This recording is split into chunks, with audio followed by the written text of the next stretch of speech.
Welcome to Indiana University Cinema's virtual screening room. My name is John Vickers, founding director of IU Cinema, and thank you for being here for tonight's conversation with Glenn Gass and Gabriel Lubell, titled The Beatles, A Hard Day's Night, and More. Before we begin, I'd like to state clearly, Black Lives Matter. I'll say it again, Black Lives Matter. Indiana University's motto is Lux et Veritas, which means light and truth. Now is the time for truth, the recognition that institutional and systemic racism exists and has flourished too long. Now is the time for light, the illumination of the work we must all undertake in demanding and working to create a more just, equitable, inclusive, and empathetic society. Enough is enough. It's time for the truth and light in our individual lives and in our institutions. It's imperative that institutions like IU Cinema continue to renew, expand, and hold themselves accountable to their commitments to equity, inclusion, and anti-racism at every level of the organization, not only in the programs they present, but in the way the organization is structured and operated. We're committed to this work, and we know that there's more we need to do. We began working on these initiatives in 2018, and one of the 5 commitments in our strategic plan is to, quote, demonstrate an organizational commitment to diversity, equity, and inclusion throughout all levels of IU Cinema's programs, partnerships, and initiatives. This work is not optional, nor is it the work of one leader in our organization, but every single person at IU Cinema. I want to thank and credit our Associate Director, Brittany Friesner, for helping lead our organization's work in equity and inclusion, and thank her and the rest of our staff for continually holding me accountable as IU Cinema's director. I'm thankful to them and others who help me grow in these areas each day, so thank you. We hope that all of you are staying healthy and well. We miss you. IU Cinema vows to be back when it's safe to do so. We're committed to return more inspired than ever. We will be here for you. Now tonight in Dunn Meadow here in Bloomington, Indiana, we were scheduled to screen A Hard Day's Night outdoors with a massive screen and a great sound system. This was programmed as Indiana University's bicentennial, as part of Indiana University's bicentennial, and was unfortunately canceled months ago due to the pandemic. It could have been a great night, and it will. We're thrilled to be joined tonight by Glenn Gass, the legendary rock and roll professor who just retired this year, and Gabriel Lubell, both of whom I'll introduce here in just a moment. We're also thrilled to be joined in the audience tonight by members of the San Francisco Beatles Sing and Play meetup group, who started meeting almost a year ago at a picnic table under a tree at Golden Gate Park, singing and playing Beatles songs. They love the mystery and the alchemy of Ringo, George, Paul, and John, so we thank them for joining us tonight. Glenn Gass is a Rudy Professor and Provost Professor of Music and General Studies in the Indiana University Jacobs School of Music. He has taught a series of courses he developed on the history of rock and roll and popular music, which were the first to be offered through a music school. They are now the longest running courses of their kind in the world. He's received several teaching awards at IU and is the author of A History of Rock and Roll Music, The Rock and Roll Era from McGraw-Hill in 1994. And Glenn is also a member of the Education Advisory Board of the Rock and Roll Hall of Fame and Museum in Cleveland. Cleveland. Gabriel Lubell is a composer, music theorist, and astronomer. His research focuses on issues of sound, space, and experience, with a particular interest in how albums operate as a complete artistic work. He is currently developing a book on the topic, and his own music frequently draws on his background as a scientist, designed to both inform and arouse curiosity about the mysteries of the world, big and small. Gabe earned his doctorate degree in music composition from the Jacobs School of Music, where he currently teaches. He also holds a master's degree in astronomy from IU. Now, just a note about A Hard Day's Night. Just a month after the Beatles made their infamous Ed Sullivan Show appearance, they began working with director Richard Lester on a project which would reconceive the movie musical. Lester captures the charismatic four as cheeky comic versions of themselves at the very moment they become idols. So we're now going to welcome Gabe and Glenn to our virtual screening room, and it's really great to have you here with us tonight. Short of having Paul and Ringo, I don't know of 2 other people I'd rather have with us tonight, so thanks for being here. Thank you.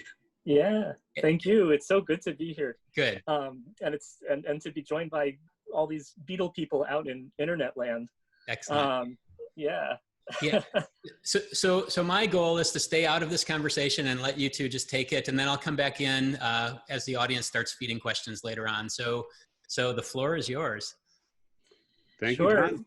Yeah, thank you. Hello, San Francisco. Yeah, This is so weird, but a good weird.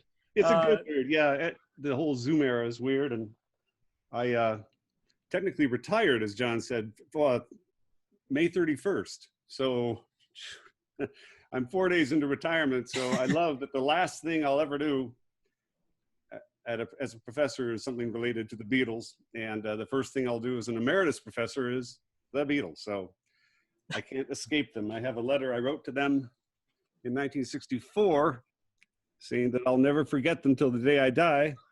So there's my proof, and I won't, and I haven't. So thank you for this opportunity. It's kind of golden for me. Sure. Please. Yeah, so I don't have a letter from 1964, but You're not old enough. I'm working on it. But yeah, but I you know, it was exciting to watch the trailer. You know, despite having watched this movie like a bajillion times, you know, it's always exciting to see these images of you know, these four guys and to hear their music. And in this movie, we have these things coming together in a way that's particularly exciting. And I think you know, there's something to that excitement that's a little bit hard to exactly put your finger on, right? Like the music is exciting, the image of them is exciting, and then you bring the two together and it becomes a new kind of excitement. And one of the things that I thought would be nice to talk about or somehow make some headway into is why that's the thing, like what is actually exciting and interesting about this movie, because it's almost a given that it's exciting and interesting, but it's very hard to figure out exactly where the magic is coming from.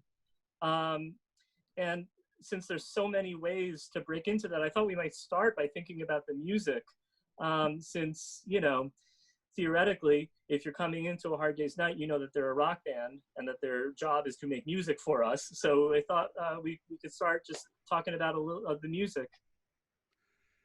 Yeah, well, I'll pull rank and age on you, age, I should say, and say that, as John said, the Ed Sullivan Show had already happened. So they had already exploded in our minds, but they were like Martians that landed in a flying saucer in February and then took off again. And, you know, over in England, they'd been famous for over a year, and they were on the radio every Saturday on BBC. And, you know, they were sort of familiar there. And to us, they were this exotic breed of whatever it is that grows hair that long in a boy, you know, and the name, the Beatles. And every book, of course, always mentions the JFK assassination and how, you know, shocked people my age were, and that this is like our first chance to sort of exhale and have it be okay to smile again and have fun again. And then you just started collecting Beatle cards and kind of looking for any, you know, we didn't have access to them. There was no Rolling Stone magazine, no MTV, nothing that you could go and sort of learn more about them. And then all of a sudden this gold mine comes, this hour and 20-minute film that you could watch, you know, over and over and over again and get to know who the Beatles were. Those faces and characters and personalities that went with the music. So I was the first one in my class to see it 20 times. Now I've probably seen it 1,000 through my classes that I teach. And like you say, it never gets old. It never fails to take my breath away. Literally, I'm breathless from the train scene at the beginning of that, just the little intro. And then the crowd scene at the end is so beautifully shot. And it just seems like if you wanted to take what the very last song before the Hard Day's Night plays again is they, in their concert, is She Loves You.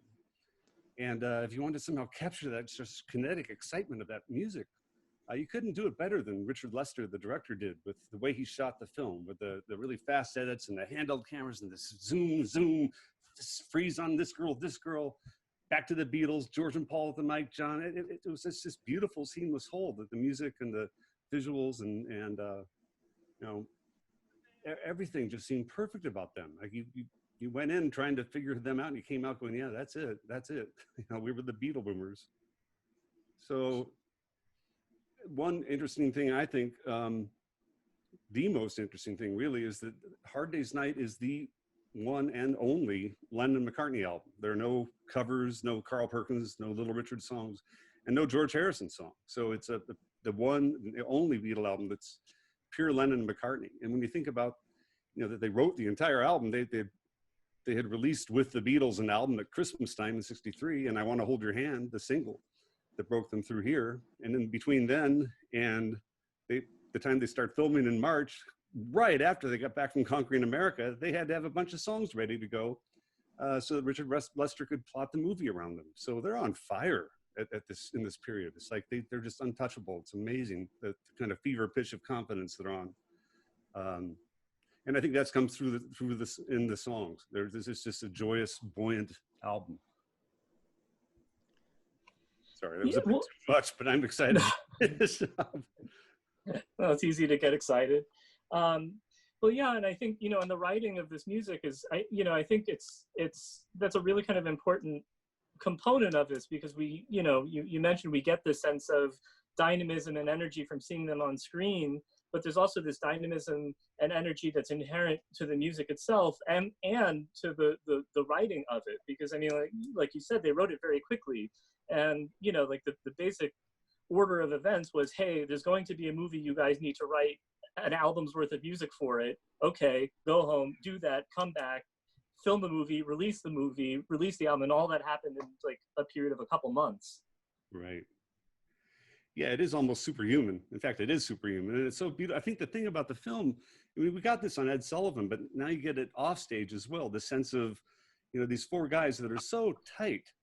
They're all in the service of the song, just watching George, who invented the role of lead guitarist, in there in the middle, but without a microphone. So he's there is no leader. The way they set themselves up makes, they're just a band like we'd never seen. This sense of like, let's form a group wouldn't have meant anything before the Beatles came along. And just watching George migrate to John's mic to sing harmonies and over to Paul's to sing harmonies, and just watching the whole band in action, all these cogs in the wheel, all in the service of this glorious, perfect pop song. Yeah, you're right. They're on fire. One of my favorite facts about Hard Day's Night and Help, the next movie, was the title tunes were the very last songs recorded for both films. They didn't have a title for A Hard Day's Night. Then I'm sure you can talk about where the title came from, but the point is the title was suggested, and then it's like, hey, that's it. And John and Paul went home. They were very competitive, great friends, but each one of them wanted the title tune because that's going to be the single. It's going to be featured in the film. And John came back and said, here, next morning, here, Hard Day's Night. And that was it. That's how fast it happened. And they recorded it that morning and went out and filmed some more that afternoon. So they were, like I say, they were just on fire. Yeah, well, and the groupness of the Beatles is really kind of integral to the whole thing. The image of them, the writing of the music, the performance. Like we kind of often talk about A Hard Day's Night as early Beatles, but like they had been playing together for practically a decade by the time they made this movie. And I think actually thinking about them as a group, right, that's obviously one of the things that really animates the movie itself. I mean, and you said that in some of your comments earlier, that they appeared and then they vanished and then they appear again on screen here with this film, and we see the Beatles as a unit. And so much of the drama seems to come from them operating as a unit. Yeah, there's a few great quotes that I love. One is Jerry Lewis, not Jerry Lee Lewis, but Jerry Lewis, the comedian, had a duo act with Dean Martin and Lewis, that was hugely popular in the 50s. And somebody asked Jerry Lewis, what was your secret? And he said, people love to see love, and we loved each other. And I think that's the secret to the Beatles. Like, you see these four guys that really, really love each other. And that's what A Hard Day's Night sort of confirmed, that this is just not an act. These four guys get together on stage and perform. But as Hunter Davies, their official biographer, said, they didn't live a communal life. They communally lived the same life. I think that's just perfect. It's not like they're communally living this life. They are all living the same life, as Paul McCartney himself said. We're four parts of the whole, and each part's a little different. And it's Hard Day's Night that kind of, brought out, like, John, the sarcastic, witty one, and Paul, the charmer, and George, the quiet one, and Ringo, the sort of Charlie Chaplin, shuffling, the things that are just as true 4 years later with the White Album, So, you really did get a sense of them as these different people, but still all working within the context of this group. And somebody else said, I think it was in that Ron Howard documentary, they were your dream of how you grow old, grow through life with your three best friends. Like if you could just be that kind of, the ultimate club that shares everything, experiences everything together. And, that's musically, but it's also the insane tours and films and everything, the Maharishi, whatever they did together. They always said they felt sorry for Elvis because he didn't have three other Elvi around to share the experience. So and you feel that in the music. I mean, I think that it's kind of an ineffable quality that there's this wholeness to it. It's just so solid, and every little detail is perfect. And it's a cliche to say now, but 56 years later, you wouldn't change a note, not one. It's extraordinary, really. Yeah. Well, and that image of them as a bunch of buddies that gets played up also in Help and later in Yellow Submarine, and in Help not Let It see Be them quite so much, but but they're still together. It's the idea of them as a unit, and there's I think one of the Help or A Hard Day's Night is it's a very silly movie, but there are a number of really lovely, genuine moments, and I think one of the most touching is after Ringo has kind of disappeared, the other three go off to look for him, and they leave, and I forgot who it is. One of them says, "Oh, well, let's split up," and they can't split up from each other. Right. I mean, it's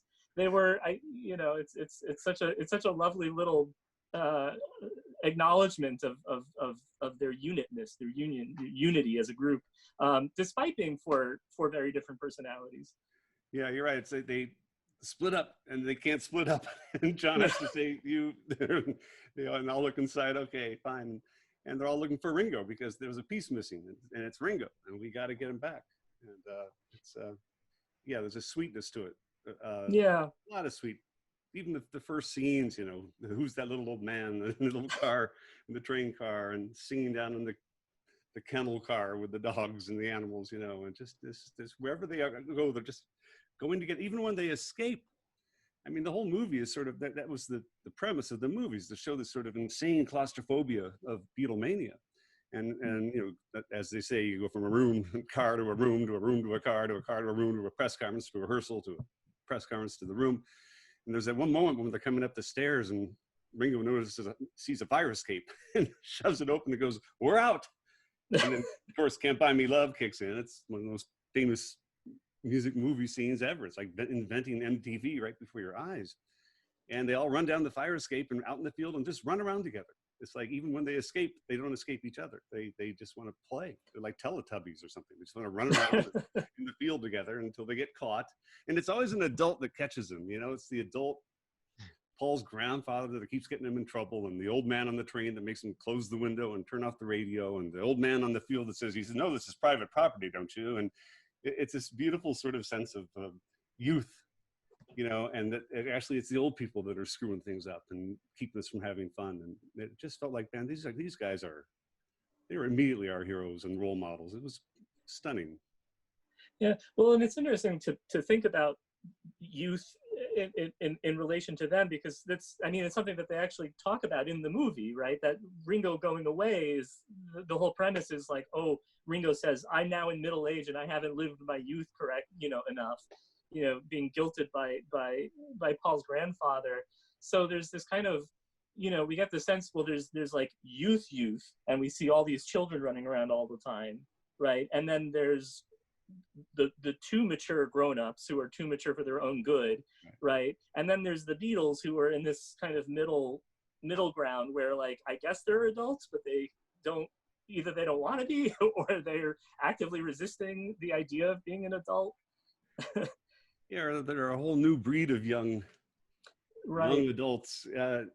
There's that beautiful scene with Ringo on the towpath when he escapes, when he goes parading, as he put it, and with the kid with the tire, and then with this boy playing the instrumental. It's all very poignant, and Ringo looks so dejected without his friends, but he had to get away, and he's confused, and this little kid seems to bring him back to his senses. He watches the kids slide down the riverbank to his 3 friends. There's 4 kids, just like the 4 Beatles, and that's when he goes to the pub and gets arrested, and the Beatles spring him out. But there is this sense of they're not kids, because the kids are clearly in the audience screaming, but they're not adults. The adults are keep yelling at them, telling them to stop what they're doing. So there's something different altogether.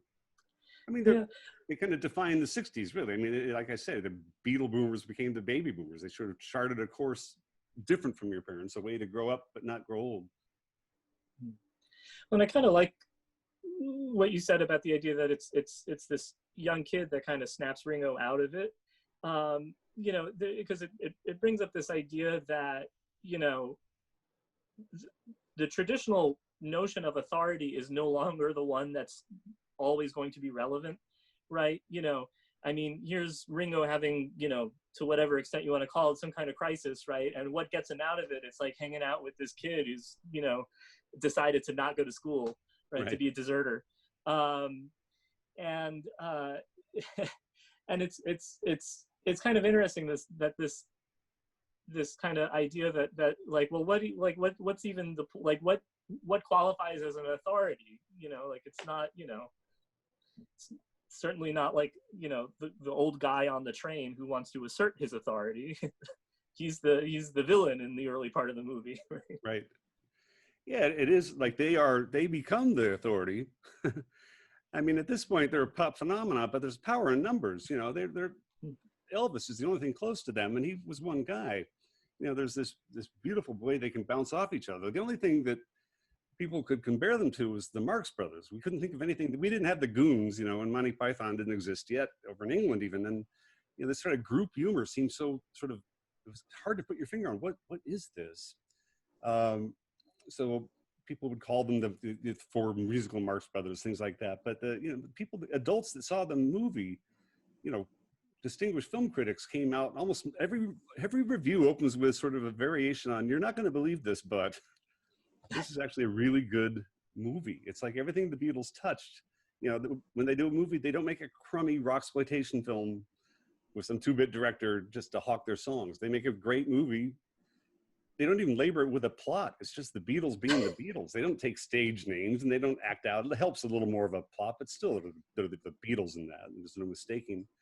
You know, they get a great director the same way they got George Martin, you know, in the producer. When they needed adults, they found adults that were hip and could sympathize with them.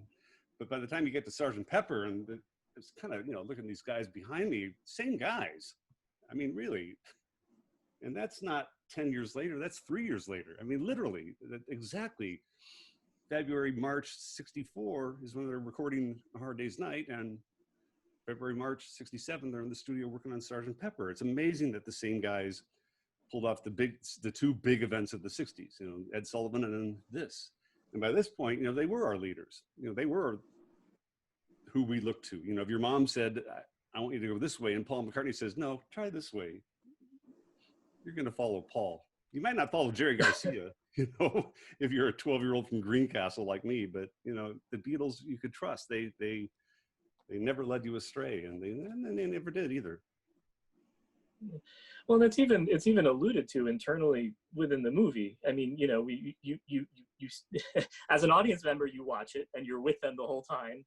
But even internally, you know, I think one of the other really touching moments is near the end, during the show, like during the actual show, you finally see this beleaguered producer, right, having his show finally go on.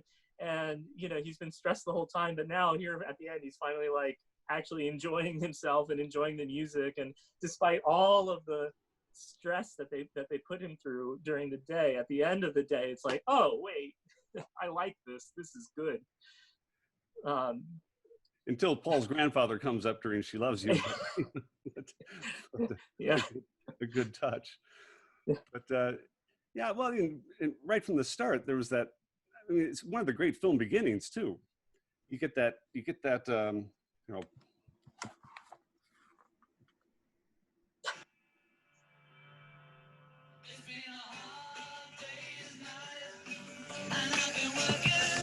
you can't see that with all the glare, but you know, that opening chord is such a famous chord, most famous chord in music history.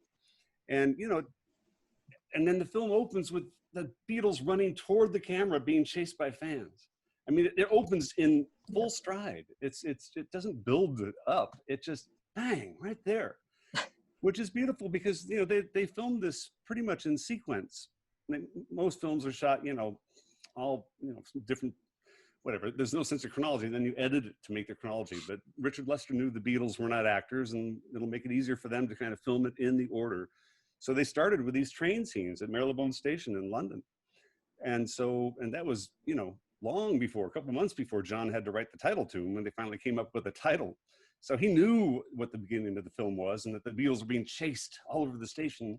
And he wrote a song that just captures that same sort of like running to stay in place, breathless energy with these bongos underneath it that sound like, you know, feet, you know, running. You know, it's just an unsettling undercurrent to the song, even though it's a real solid song. It captures the excitement just so beautifully, as does Can't Buy Me Love, you know, for the chase scenes. So I mean, they nailed it with those two singles just perfectly. And then you balance that out with the two great ballads. You got John's If I Fell and Paul's And I Love Her, which make for two of the most beautiful, just pure music sequences of the film, where they're just filmed rehearsing for the show on stage, and they play the song.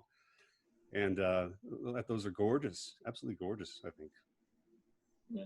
Well, and it's interesting that those, I mean, like you said, those songs get singled out like in this kind of way as, you know, here's the slow, beautiful one. You're going to listen to this, you're going to see them performing it. And, you know, throughout the film, we see the music being used in all these different ways, right? Sometimes they're performing it as a performance. Sometimes it's like, oh, we're a bunch of guys on a train who now spontaneously have instruments, so we'll play for these girls, right? And then, you know, I think there's also the sneaky Beatle music that appears as underscore, kind of, you know, throughout the movie, you know, which you might not even like catch on first listen. Some of it, and you know, it's their music, you know, there's so much going on with it that it can serve all of these different purposes and work on all of these different layers, and you don't really question it.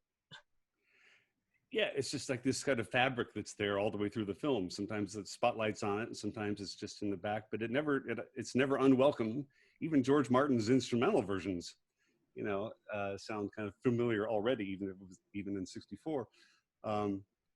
Yeah, I mean, the songs work beautifully in the film, and again, they used Can't Buy Me Love when they spring Ringo out of the police station too, because, you know, it works well. They were going to use I'll Cry Instead, and it's not quite right. Can't Buy Me Love is just perfect. So for the two running scenes in the field and the police station, they get Can't Buy Me Love, and then John's title tune, Hard Day's Night, of course, opens, but also ends the film as they rush to the helicopter and take off, and then you get those beautiful montage still photos at the end. Even the ending credits are cool in A Hard Day's Night. I mean, it was a shockingly good movie, especially, you know, if you remember the rocksploitation films and most of the Elvis movies, and, you know, the things that did not treat the artist or the art with much respect.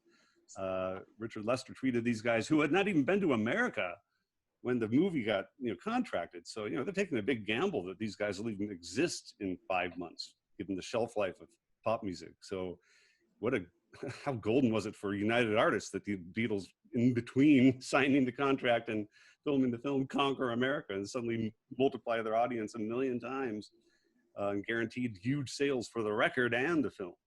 So yeah, things fell into place really, really well. Well, in a weird way, the uncertainty helped them, because I think the studios felt like, well, what do we have to lose? You know, like, these guys could disappear, let them go wild and do whatever they want. It turned out that, well, doing whatever they wanted was like pretty great. Yeah, they gave them like a $400,000 budget and say, hopefully they'll sell enough records in England, if nothing else, to make it worth our money. And you know, and they got a good screenwriter too, Alan Owen, who's he's from Wales, but he knows Liverpool. He wrote No Trains to Lime Street, and the Beatles really liked the way he treated Liverpool. And it was important to them to have a guy who understood Liverpool. They may be living in London, they may be stars, but they're from Liverpool, them, and they wanted someone that could capture the cadence and the kind of the interaction and humor of Liverpool, and he did it really well. I mean, the film is scripted largely, but it feels improvised. It just feels like it's them, and pretty much it is. They didn't have to act all that much to pull this off, and it was written really. In fact, Alan Owen went to America with them, and if you've seen the footage of their first American tour, the Ed Sullivan trip, they go to Washington on a train, which was by accident. They were supposed to take a plane, and there was a snowstorm, so they had to take a train from New York down to Washington. And so the press, everybody's sort of hanging around with the Beatles on the train cars. It feels just like A Hard Day's Night. The fans of the Plaza Hotel in New York feel just like A Hard Day's Night. I mean, it really, you can look at the film from the U.S. visit just a month earlier and just say, here's the template. They even go to the Peppermint Lounge and dance like they do with that nightclub scene. I mean, there's so much that really does come, not just from real life, but like from last month. So it really threads that well. Well, and that ended up, I think that ends up helping all of us, right? Because if part of the function of the movie is to help us understand them better, it works out really well that what we're actually seeing is ostensibly real life in a way, which is really kind of a beautiful thing. And you brought up the concept of trust, and there's obviously a tremendous amount of trust that they have for each other, but also this whole production of this movie. Right, it was like, okay, well, we need to find people who we trust will represent us well, and and the people making the movie had to trust each other that they weren't going to let the Beatles down, and it's really kind of it's interesting how this sort of intrinsic property of this band gets sort of expanded out into this larger group of people responsible for putting this thing together and sending it out into the world. Yeah, including George Martin and all the people that, with the music. And, Richard Lester and George Martin were very similar in that they were, adults, but they had great senses of humor and had worked with Peter Sellers and people. And the Beatles didn't want to hang around people that they didn't want to hang around, And so Richard Lester was like George Martin. He's like, we can work with this guy. We can make him laugh. He can make us laugh. That's what matters. Brian Epstein always says it wasn't their music, it was their charm that sold me. They were just, everybody, it's like they were the coolest club in the world, and man, do you want to be a part of that? And even people, older, if they're hip enough, could sort of sense that and grasp that and want that. Even Walter Shenson, the guy who put up the money for A Hard Day's Night, he recognized, and John went to him and said, don't make us look like fools. I don't want this to be some crummy Elvis movie, and Shenson promised, okay, yes, we'll do this right. And Brian Epstein bravely negotiated for 7.5% of the royalties for the Beatles. He went in to negotiate with Shenson, and Brian started by saying, I will not take less than 7.5%. And then Walter Shenson's like, you drive a hard bargain, Mr. Epstein. He couldn't believe it. Poor Brian. He wasn't the greatest. He was in a whole new league all of a sudden. And then he also signed away the rights after 15 years. They reverted to Walter Shenson because, who's going to care about a pop group in 15 years? That's crazy. So, yeah. But, that's another story. Brian presented them so beautifully. Without Brian, they wouldn't have been those cool looking guys in those suits with those Cuban heels, and they wouldn't have been the Beatles the way we know them. So, it is like a fairy tale, isn't it? The way everything sort of fell into place just right at the right time with the right people. Yeah. And then it had to end. Sorry, go ahead. No, and then it had to end. I mean, Abbey Road was the last album they recorded in August 1969 was the last time they were together. It's like they weren't destined to outlive the 60s. And this isn't till 64, the movie. So in America, anyway, it's like 5 years. So it feels like 50. It's a lifetime to go from Hard Day's Night to Abbey Road or Sgt. Pepper, but quite a ride. I mean, their whole life is kind of like a movie. But. Well, and it really is when you think about them as, four people from like working families in the north of, out of industrial Liverpool who like somehow all of these things happened to, and yet they were also making all of these things happen. And it's, so there's like this kind of, I always find that feedback interesting, between like who they were, what they put out, but then also what came back in, and how everyone around them was able to like focus on like the core goodness of it all and use that to build and progress.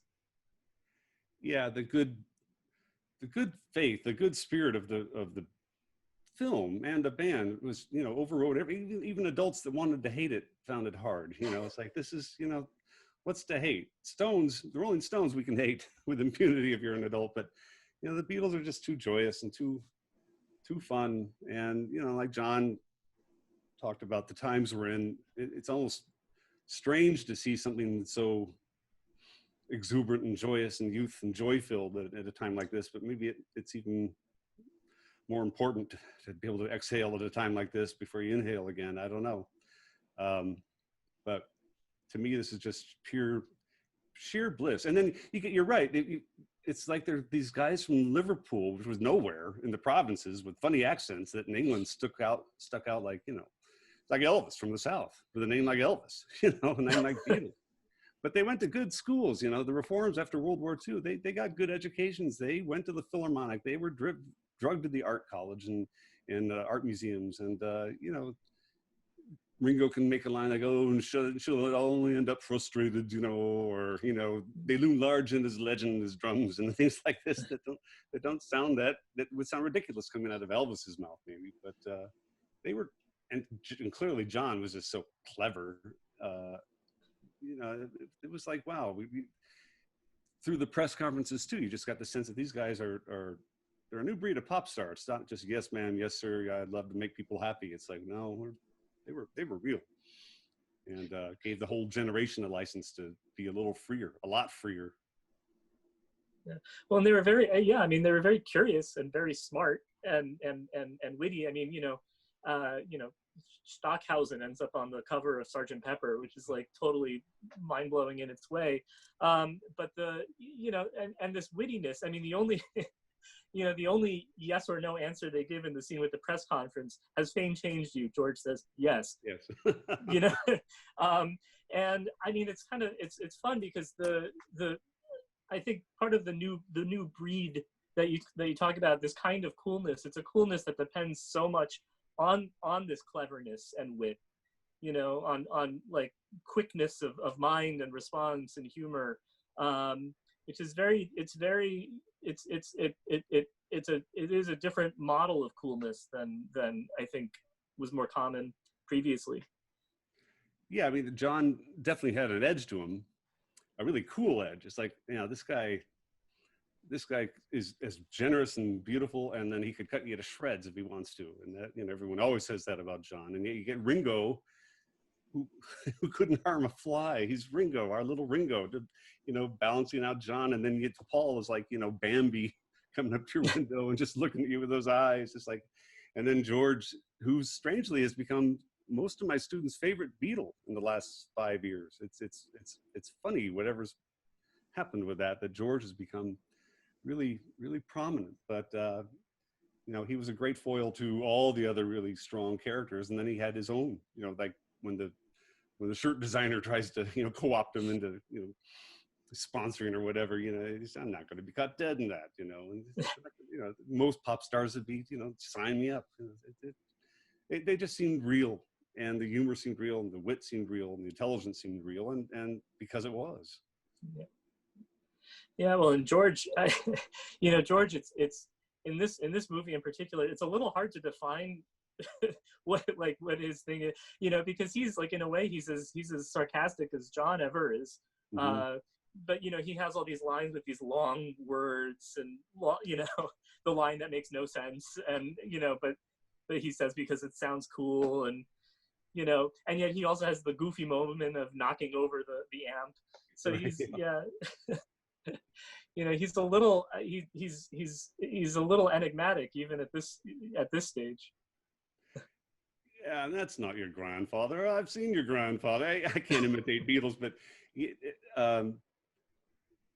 you're right. He's as droll as Lennon. He's got this beautiful sort of nail you to the floor sensibility in their voices. And that's also, you know, part of it was to see them, because I remember arguments in my grade school about whether male hair could actually grow that long, or if those were indeed wigs after the Ed Sullivan Show.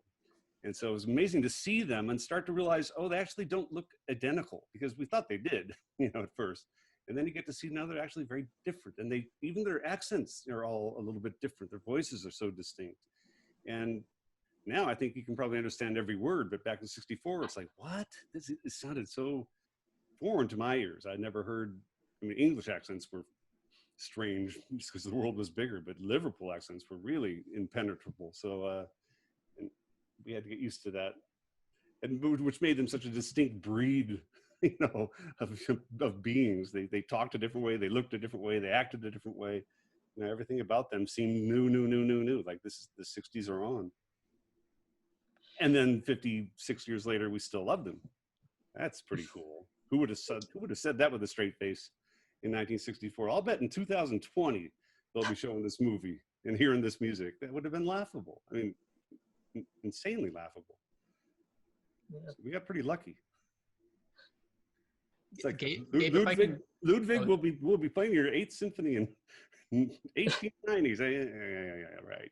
But and you mentioned Stockhausen. I mean, I've got a picture of Paul McCartney at a Luciano Berio lecture recital. There's about 11 people there, and he's talking about, you know, doing live electronic music. And in the front row is Paul McCartney. Paul McCartney, you know, one of the foremost famous people on the planet, sitting there listening to Berio talk about electronic music. And the next song they record is Tomorrow Never Knows, with all those tape loops that he brings in, and these ideas he was taking from people like that. It's, you know, there was a time when pop stars felt it was important to know about modern contemporary music and new wave cinema, and you know, whatever was happening in photography and fashion.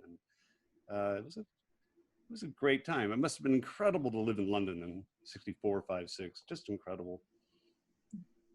So we have a number of questions coming in from the audience. Do we want to take a few? Then we can go back to Gabe if... Yeah, questions sound good. Okay. So the first one, several patrons have asked about A Hard Day's Night being the defining Beatles movie for many fans, but of course it's not the only Beatles movie. So what are your thoughts on the other movies with the Beatles, such as Help? Gabe, you want to take it, or? Sure. Well, I can start. We can. I'm sure we both have thoughts on this one. You know, Help. It's interesting because when you watch Help immediately after watching A Hard Day's Night, you immediately get a sense of how much bigger the budget was and how much more of like a movie it is. And you know, and also how all of the silliness of the first one gets kind of amplified to this kind of to the nth degree, which is really kind of interesting.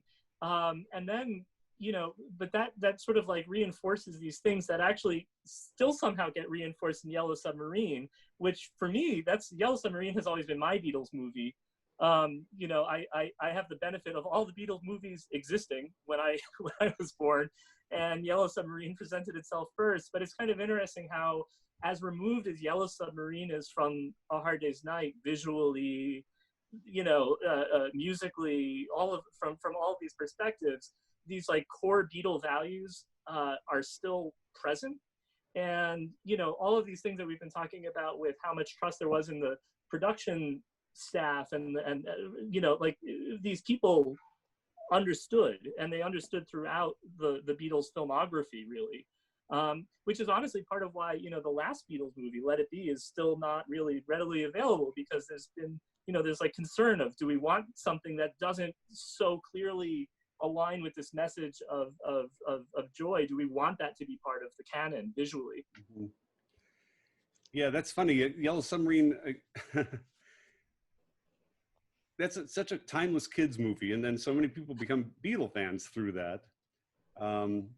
I think a lot of older fans are like, well, that's not even a Beatle movie, you know, it's not their voices and they had nothing to do with it. But you're right, there's a trust in the people that made it that they would capture the spirit and the, you know, the unity, the goodness, the good vibes of the Beatles.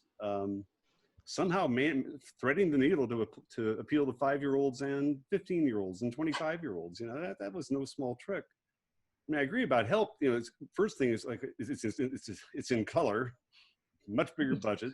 Now the Beatles can say, hey, I've never skied. Let's go to the Alps. Hey, I'd like to go to Bermuda. It's cold here. And the writers have to write these things into this kind of labored plot about this cult that wants to sacrifice Ringo. And, you know, they're still the Beatles. They're not pretending to be characters in some other film, but it does take on the weight of a plot, which Hard Day's Night was just basically the Beatles going from Liverpool to London to do a TV show. The cool thing about Help that I love is it's the Beatles in 1965. They were just that much cooler in 65 than 64. And thanks to Bob Dylan, I don't know if I can say this, I guess we're in a university. I mean, Dylan famously turned the Beatles on to marijuana. And it really, and the difference is striking. Well, that John, you look at the album and look at the credits for the songs. Can't Buy Me Love's a Paul song, great one. And I Love Her, great Paul song. What are the other great Paul songs on the album? There aren't any. I mean, it's Lennon and McCartney. It's always the two of them. But John walks away with Hard Day's Night, and he is just at this pitch of confidence. And he's such a great craftsman. And it's just everything is hitting all cylinders. It was his band, the Quarrymen, that they all joined, and he's leading them into this new, incredible, where are we going, fellas, the toppermost, as they used to say. And there they were. They found themselves there. And then after marijuana and after fame wasn't so fun anymore, John's writing Help Me If You Can, I'm feeling down, and you've got to hide your love away. And you just think how much the songs change. The songs of the films change so radically in a year. So it's a very different, and plus the Beatles were stoned all the way through making Help, and drove Richard Lester out of his mind because they had to do scenes 50 times because they couldn't keep a straight face. So it feels different. Let It Be feels dreadful. I mean, I'm sorry. I'm an unreformed, well, I won't even say the word Yoko, but whatever. There's tension in the room that you just can't avoid. And, it's you feel like a crank saying, it's not that good a movie, but, Paul, John, George, Ringo, and George Martin all agree. They said it was a miserable experience making that album and making that film, partly because they were making the album, and this sort of contrived, no overdubs, we'll do a concert at the end thing. And the only really joyous part of that film is the end, when they get on the rooftop and they're finally the Beatles, they have to be that band pride kicks back in, and they sound fabulous. Just great. It makes you wish that Paul's dream had come true and they had gone back on the road and been great and cemented their bond again instead of going the opposite way.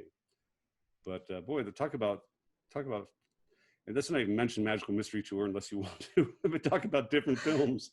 Where's Richard Lester when you need him? Wow. I mean, Magical Mystery Tour, they decided they would produce and direct themselves. And after Sgt. Pepper, I think they felt they were sort of infallible. I mean, it must have gone to your head that you hadn't made one false move yet. Not since Love Me Do, to Sgt. Pepper. And then Brian Epstein dies, and the first thing they do after that is their first flop, the Magical Mystery Tour film. So they all later trace their breakup to Brian's death, and I think it's probably true. There's a comment and a question from Mitch. First off, wants to let the two of you know that your unabashed enthusiasm and energy are a perfect accompaniment to the film.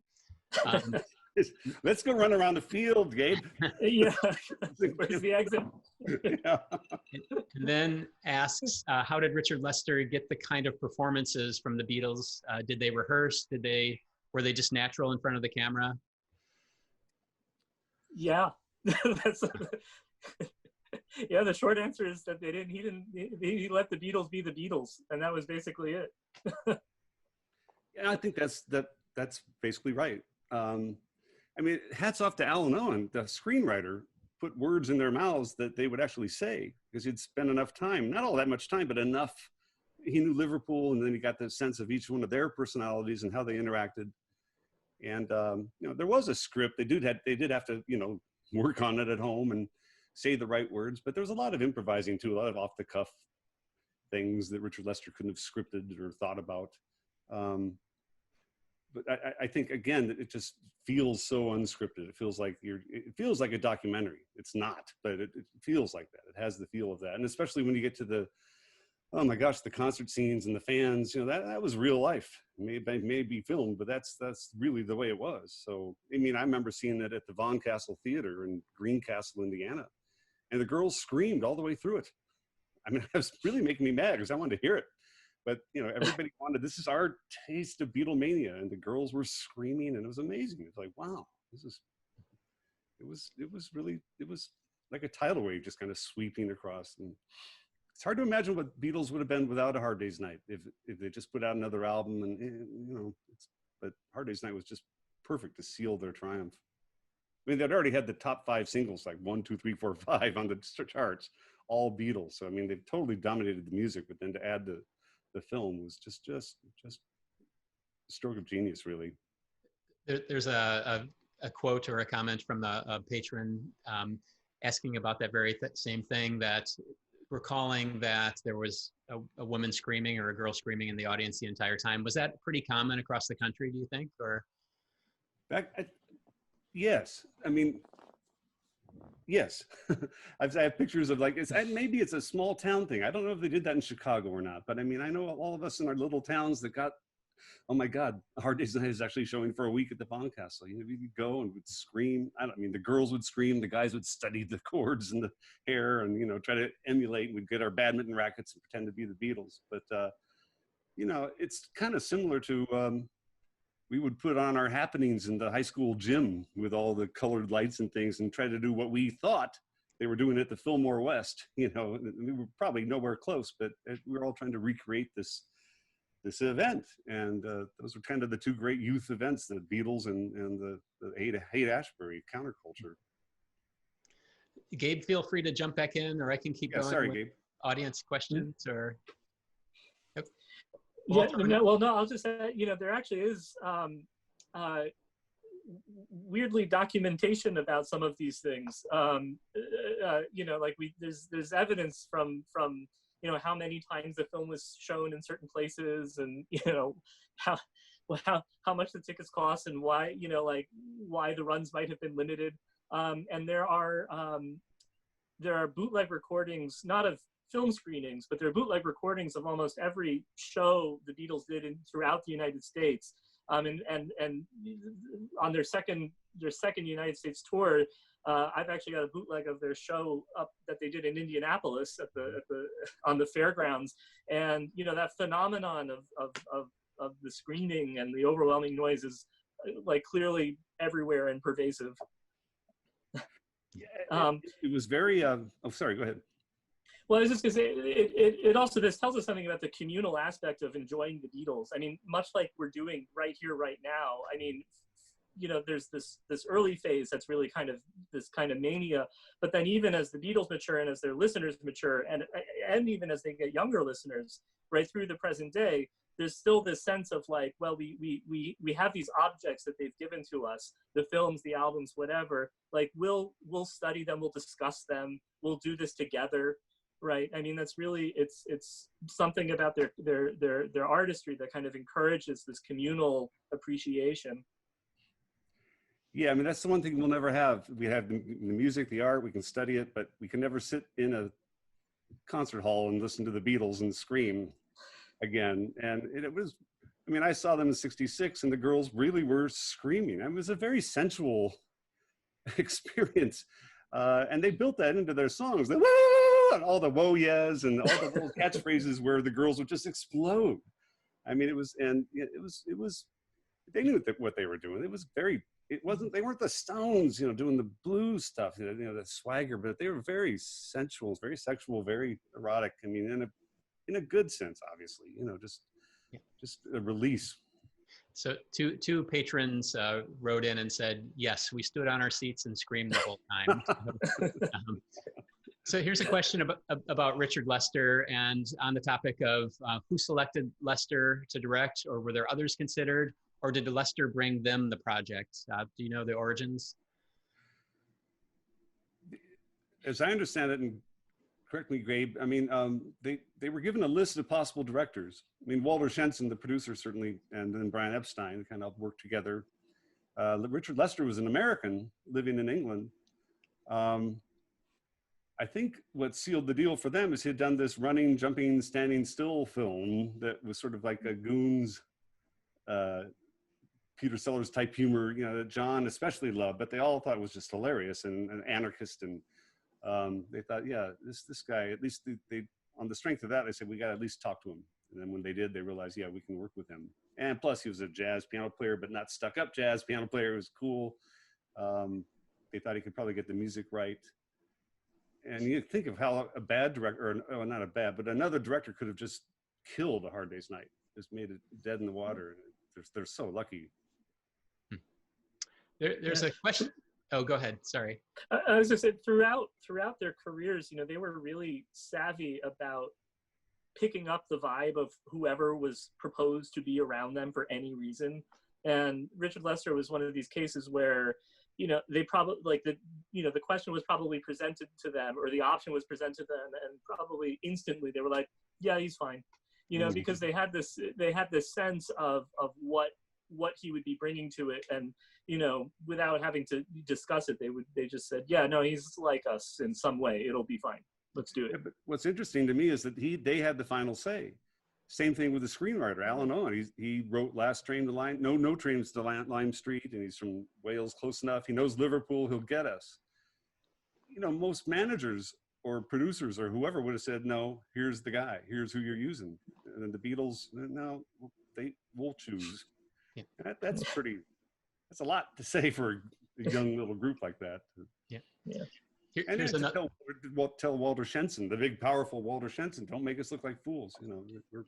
They had a real sense of who they wanted to be and who they were not going to be right from the start. I think that's part of the power of their groupness, that strength in numbers, that each one of them standing side by side.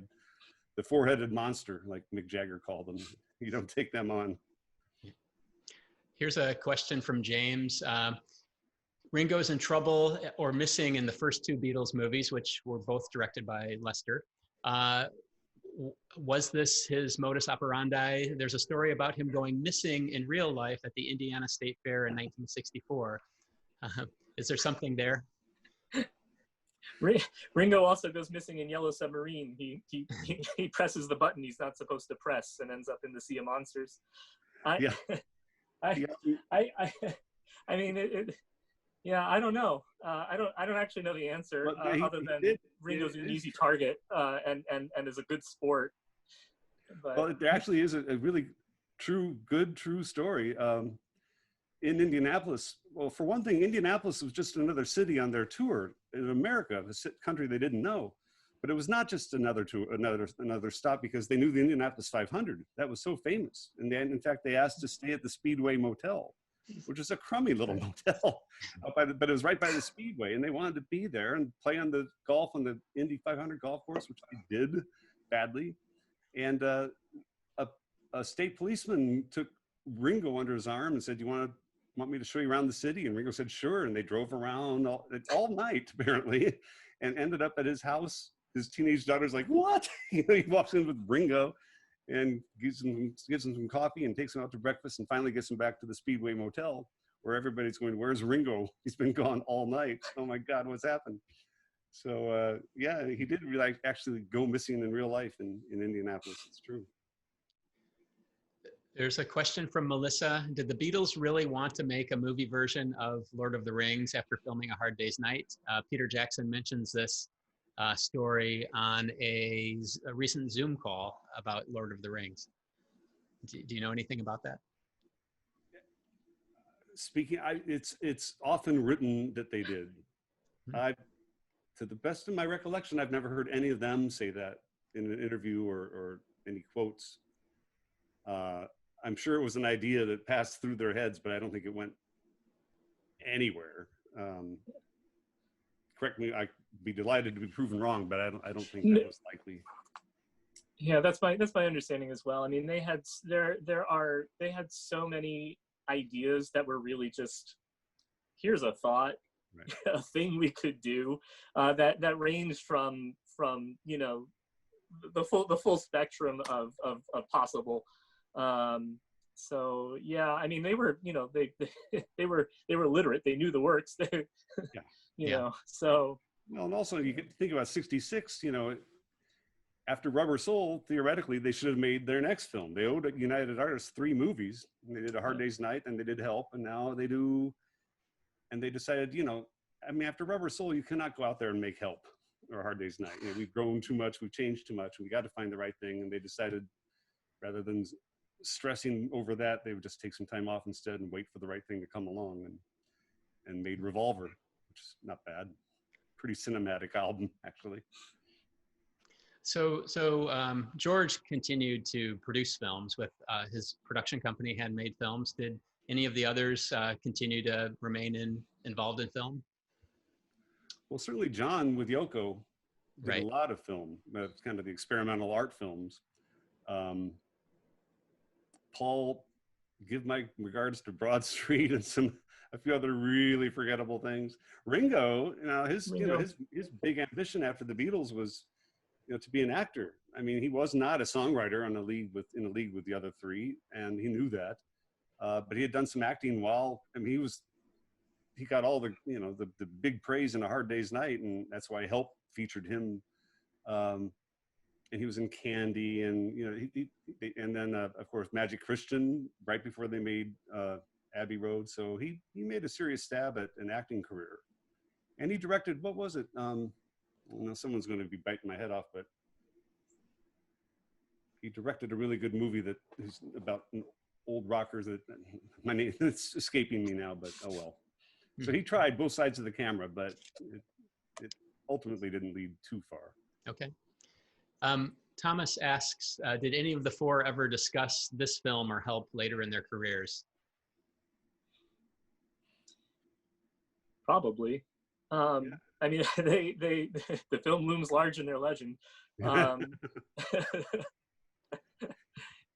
all of the films do. I mean, I think they were, I don't think they ever were not conscious of how they were perceived in the moment and throughout their past, and how those things would come to bear on them at any moment.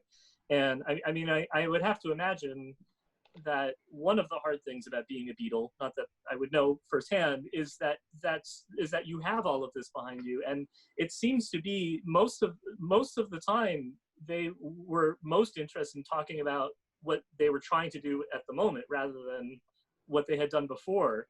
Because that was also part of their artistic mission. They never wanted to do the same thing twice, and they never wanted to dwell on the past. So they were always interested in moving forward. So I don't know too many retrospective assessments of these movies from them. I don't know.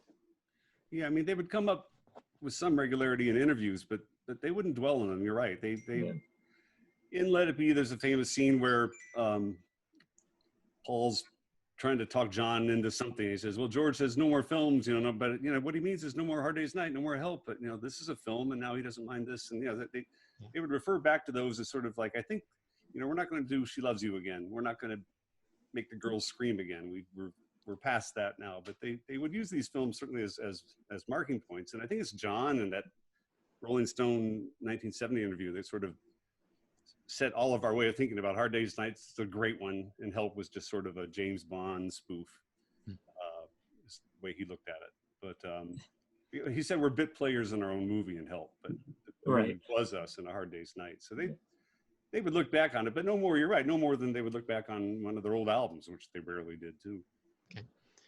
This is a question for both of you. A patron has a child who is a huge Beatles fan, listening daily to an album or two or three. No kidding. What do you think is the appeal of the Beatles to generations and generations of kids and adults?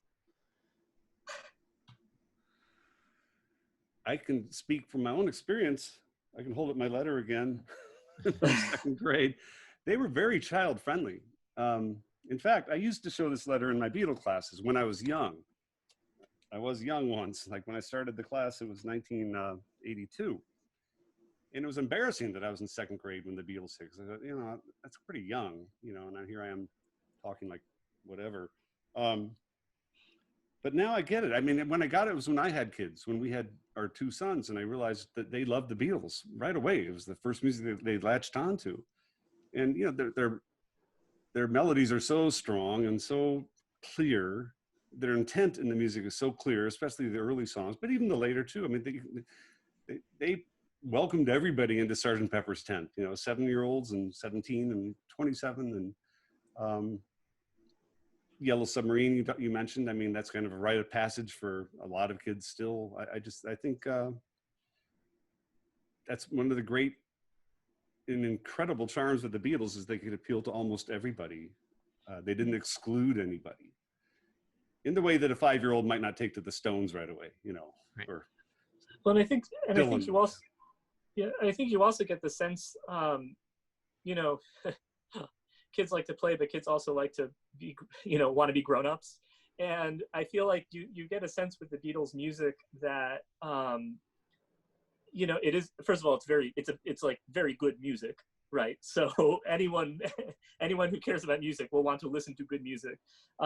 But there's like a kind of accessible maturity to the Beatles where you listen to it and you feel, and it is this clarity that you talk about. I feel like you get a sense of what this music is about.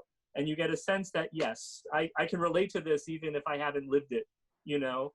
And I feel like that's a big part of it. It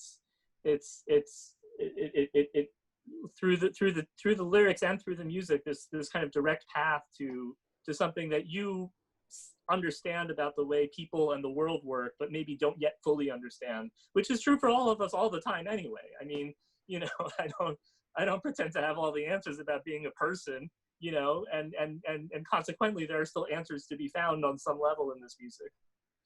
You know, I think there's a joy to the music itself, and then to the way they present it as 4 guys singing together, playing together, smiling broadly as they do it. You know, that again, it's like very child friendly, you know, whatever age. And I have students, believe it or not, I regularly, I should say had, but whatever, students who would come into my Beatle class and say, I've never listened to the Beatles. And I say, what, not really, you mean? They said, no, like never. How? Have you ever had a glass of water? How can you not know the Beatles? They're in the air we breathe. But then they, you know, those same people, you know, at the end of the semester would be like rabid Beatle fans, and that's all they listen to. And it's like, I've had so many people say, you know, I'm sorry, I grew up with this electronic dance music and this hip hop and this stuff with no melody, and I don't know, it sounds so like a cliche, but you hear the Beatles and it sounds like, I don't even know what to call this music. You know, it's just like this beautiful pop rock classical music. So I think it really does it defined their time so perfectly, and yet transcends it, just like Beethoven or the best of any era. You know, you didn't have to be there in 1790 to watch Beethoven premiere a piano concerto or something to still love it now. So that's you know, here we are, 2020, we're still talking about them. I think they're going to be around. Yeah. And I'll just quickly add that there are many of us who listen to multiple Beatles albums a day all over the place. So That's great. In my mind, the Beatles and Dylan, hats off to the Stones and the Beach Boys. I mean, there's so many great bands in that era. It's hard to, but you know, if you had to pick a Mozart and Beethoven, it'd be Beatles and Dylan, because the two are so interesting. If we had another 2 hours, we could go, look, the Beatles did this, Dylan did this, Beatles do this, Dylan does that. It's amazing the effect they had on each other when they seem to come from such completely different worlds. So Dylan's the other guy, I think that, well, he won a Nobel Prize, so Yeah. that's a lot. Is there a group that's together today and playing that embraces for you that group mentality, the wholesomeness, the joy of playing together? Is there anybody that comes to mind for either of you? I'm going to punt on this one to Gabe here, the young guy. yeah, well, it's you know, it's a very difficult question to answer, actually, I think, because the nature of media today, and by media I mean like coverage, but also how music is released and how music is made, is so radically different. And the nature, and frankly, the nature of music making is so different. And you know, that to the point where it becomes possible to kind of separate the way people make music and compare that to the Beatles versus the way people are presented and compare that to the Beatles, right? Like you can take a band like Radiohead and say, well, they make music like the Beatles, which is kind of true. But, you know, does Radiohead project the same image or project the same, I mean, you know, they're from Britain, but like beyond that, you know, like I don't get the sense that Radiohead is like, you know, going to be doing a surreal bouncing off the walls kind of a thing anytime soon, you know. But on the other hand, you have people who do kind of maybe present in this kind of light, but then the way they make music is very different. So, you know, so I'm my answer here is this kind of non-answer, because I think the Beatles really actually do represent something unique historically and culturally and artistically that, you know, when you think about the current musical landscape, it's hard it would be hard even if you tried, I think, to accomplish that kind of you know, cross, it's not cross-disciplinary, but, you know, all of these intentions, and try to like do that all together and be taken seriously and genuinely. Yeah. And if you did, they would call you Beatlesque. I mean, after the Beatles, you can't be unaware of the past. I mean, the Beatles were still inventing rock and roll. I mean, they took it from Little Richard and Elvis and took it, you know, to Pepper. And after that, it's sort of, you've reached Mount Everest. Now it's like we retread in a good way.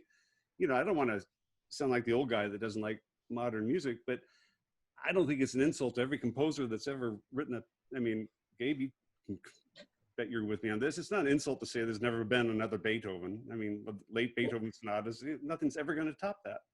I can say with great confidence. Doesn't mean Stravinsky wasn't great, and a whole lot of people are great. Now, I'm just giving my age away by saying, you know, hell if I know, but I do know there's no one that's ever been better than the Beatles, and I think there's a consensus on that. Yeah. And I should say too that I don't think music is the center of people's lives the way it was. I know from my sons, they don't live and breathe. There's games and there's things online and there's other things that are really cool. Like they don't sit there like I did with my head between the speakers listening to Neil Young at 4 a.m. going, whoa, you know. And this is me. This defines how I feel. Looking to music for your inner life. I'm not sure how much that happens anymore. So that's a good segue into another question. Before I go there, the group that's Beatlesque for me in kind of embodying that group mentality is Wilco. They seem they seem to embody the Beatles in many ways. Well, you know, I was going to say Wilco and Beck. Those are kind of my two. But then but it was such an okay boomer answer. I thought, yeah, those are the kind of bands you would like, guys with guitars in their hands. But I love Wilco. I love Wilco and Beck too. Well, but then like Beck is a person, like a single person, right? I mean, Wilco's obviously a band, but a band funded by like a, you know, often Jeff Tweedy singled out as a guy, right? And I was also thinking of, you know, people like Bjork or Fiona Apple who make music that could be vaguely construed as Beatles-esque in terms of songcraft and creating kind of these sonic worlds. But again, we're talking about individual people, and individual people whose messages are very, very complicated and speak to a cultural landscape that I mean, here we are. Who knows what this is? Yeah. Yeah, and right. I'm 64. You know, as the song goes, but I really am. What do I know about a 20-year-old's life? Nothing really. So, you know, I'm the least equipped person to answer something like that. But how many times do you get that lucky? I mean, one band that has songwriting talents like John Lennon and Paul McCartney, who work together that well, not to mention George, and also can sing that well. I mean, short of the Beach Boys, Jesus. You know, two of the greatest voices in rock and roll in one band, two of the greatest songwriting talents in one band, the greatest producer producing them. It's that kind of magic doesn't just happen. It's not like every generation is entitled to great art. In fact, it's pretty rare when something that great happens, and it happened. So we're going to take one or two more questions, and this one ties into technology, which you talked a bit about, Glenn. And how do you think that technology, or the lack of technology, and the culture of the time helped make the Beatles become so mammoth? You know, I like to think about the technology as it's been growing, but it's also not like what it is right now. So you both talked about technology a bit. Yeah, there's a lot of, you say technology, a lot of things come to mind. And for one thing, they virtually invented the studio and what you can do in the studio. And, you know, when you say they did Sgt. Pepper on a 4-track, people, you know, 20-year-olds kind of look at you like, what is a 4-track? You know, you have to kind of explain, you know, the discipline it took to do these 3 tracks, 4 tracks, bounce them down to another, and you can never unmix those 4 or make the tambourine louder or the voice softer. And you had, if you're going to leave room for that echo in paperback, right, you got to leave that space there, or so you just leave it dead. A lot of the effects in the studio, they had to invent themselves, things that now you just push a button for and take for granted. So, and then, you know, they're right there with, you know, they created the album as a viable pop medium. Before that, it was all singles. I mean, name me Jerry Lee Lewis's greatest album. I mean, they didn't make albums. They collected songs on albums, 33 in the third albums, but it was all singles. And after the Beatles came out, all the songs and the albums were so good, you could not buy the album. And by the time Rubber Soul came out, it seemed like, wow, these songs actually feel like a whole of piece. And then by the time Pepper comes out, it's like, yeah, it is. There's no single released at all. So I think, there are a lot of levels of technology that change, and TV, then movies, and all the things we're talking about. I mean, they just sort of were a great multimedia band in the early, exciting multimedia era. Gabe, you probably got a better answer than that. I have way too much to say on this topic. But I'll just say this Abbey Road thing that's up there, that's signed by Ken Townsend, who was one of the important Beatle engineers who invented one of the effects that's integral to their sound, automatic double tracking. But yeah, I'll just add to this that my short answer is that it's integral to their craftsmanship is the use of technology, both in terms of the studio, but also the actual instruments that they used. I mean, in the film we see a lot of really great shots of the Rickenbacker 12-string electric, which is itself kind of a new piece of technology. But then certainly once they go into the studio, they were more than a lot of musicians then and today, super duper cognizant of the fact that they were putting music out on records that people were going to buy and play at home. So they were super duper cognizant of the idea that what they put on the record needed to sound good for the listener, which meant paying a lot of attention to every single step of technological mediation that happened from the moment the sound left their voice to the moment that it left a person's loudspeakers. And it's how you get these stories like John Lennon asking about why you can't plug his voice directly into the mixer. And why you have this kind of all this searching always for new and interesting sounds, even early when they were still, they weren't, none of them were innately technically gifted from an engineering perspective, right? But they were acutely aware of what was going on in the studios around them, and they studied, from a distance initially, and then they got braver and braver. And literally, they weren't initially allowed in the control rooms, and then they inched their ways in, and because they really wanted to understand how the technology was creating what people were going to experience. And this this part of where this comes from, I think, is really important, is that they themselves were listeners. They listened to music themselves all the time from the time that they were kids. They became musicians because they were first music consumers, right? They first, as kids, wanted to listen to music and would go through great effort and spend whatever money they had on records. So this was part of their whole being, all four of them. So yeah. That you're right. I mean, they knew how important music was to people because it was that important to them. Elvis, Little Richard, these are like Buddy Holly. They named themselves after the Crickets. I mean, they knew the power of the music they were creating, and they were great listeners right through. I mean, the most famous thing being, Rubber Soul comes out and Brian Wilson goes, "Oh my God, we got to top that somehow." And the Beach Boys go to work on Pet Sounds, and the Beatles hear that and go, "Oh my God, it's an entirely new." Orchestrated pop. It's an entirely new kind of music. It's not just pop songs with added orchestral instruments. This is just rethought from the ground up.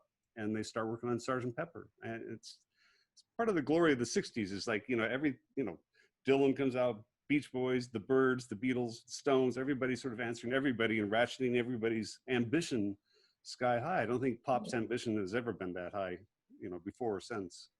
Yeah. Well, I think actually one other little thing, I think the question asked about the limitations of the technology, and that I think actually was a really powerful part of it, because they were told what they couldn't do, and then said, no, let's figure out how to fix it. And then so actually the limitations, I think, were actually really, really important. I mean, I tell this to my composition students, actually, like, constraints are really powerful. It's helpful to know what you can't do, because that puts that starts to get your mind into problem solving mode, which is a little bit different than just like pure creative. Yeah, Great. that's very true. I mean, George Harrison especially always said, you know, we had it hard, which made it really good, because if we heard imagined a sound, we'd have to try to invent it, figure out a way to get that. John wants to hear 1,000 Tibetan monks. We got to figure out a way to get that kind of sound, that kind of feel. Yeah. And he says it's too easy now with 120 or unlimited garage band tracks or whatever. You know, I like Tambourine on 73 better than 12. They had to do everything, you know, just invent it on the spot and find. And if it didn't exist, they had to figure out what to do. And you're right, the limitations of 4-track or whatever else, you know, impose such a discipline. It's sort of like writing, you know, 12-tone serial music. Okay, really, this is constricting, isn't it? Only if you make it constricting, you can, within those limits, you can free yourself. So I think that's kind of what the Beatles did. That's great. I'm going to ask one more, and then we'll maybe wrap up. So Craig asks, if you jump forward 100 years, will rock and roll be remembered as a distinct genre, or will it just be remembered as the type of music that the Beatles played?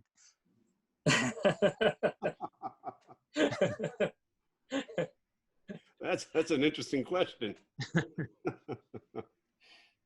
Or Chuck Berry. He's the one on the, Chuck Berry's the one out in space.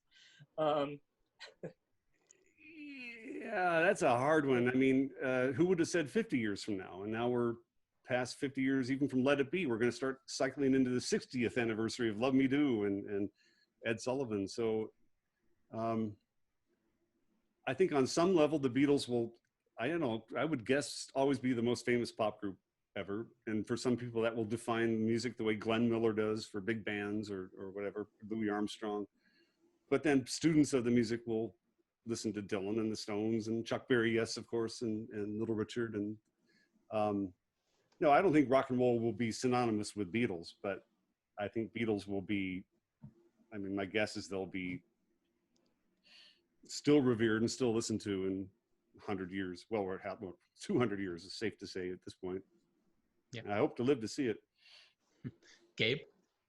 It's a good question. I mean, it's interesting because, right, you know, we're in the decade now that's halfway through the period of time in question, right? And if you think about, so we've got 50 years of evidence, and and now projecting 100 years into the future. You know, I think part of what's really so difficult about answering this question is because is that the way musical reception typically works, we don't know yet exactly, right? Like when we think about, you know, if you think of this as being a metaphor with how with the history of, let's say, like an older music, like classical music, we know how that works, right? We know that, well, the composer lived, the composer died, the music was published, and then someone else did it in someplace big, and now everyone knows who Beethoven is. Great, okay.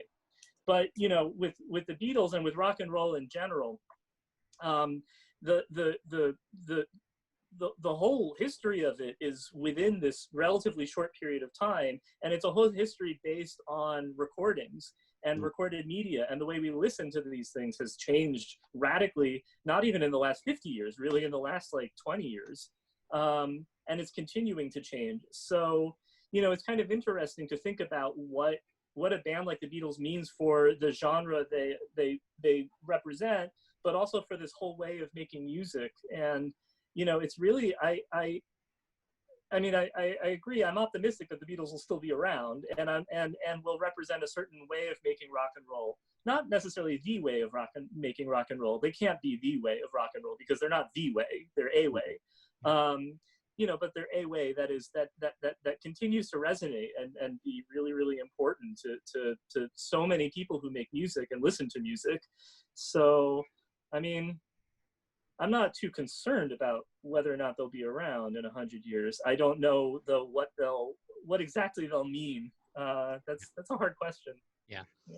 Well, it's hard too because, you know, I've seen Elvis in my time teaching here. Seen Elvis go from Elvis, the King, of course, to Elvis. I have to shake my students and try to.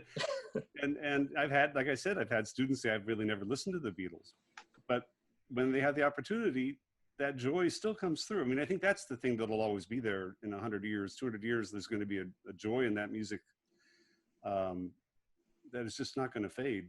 And again, to repeat myself, times like this are times that it's nice to have something that's so beautiful and so purely joyful to go to, one safe place in the world that's not going to change on you.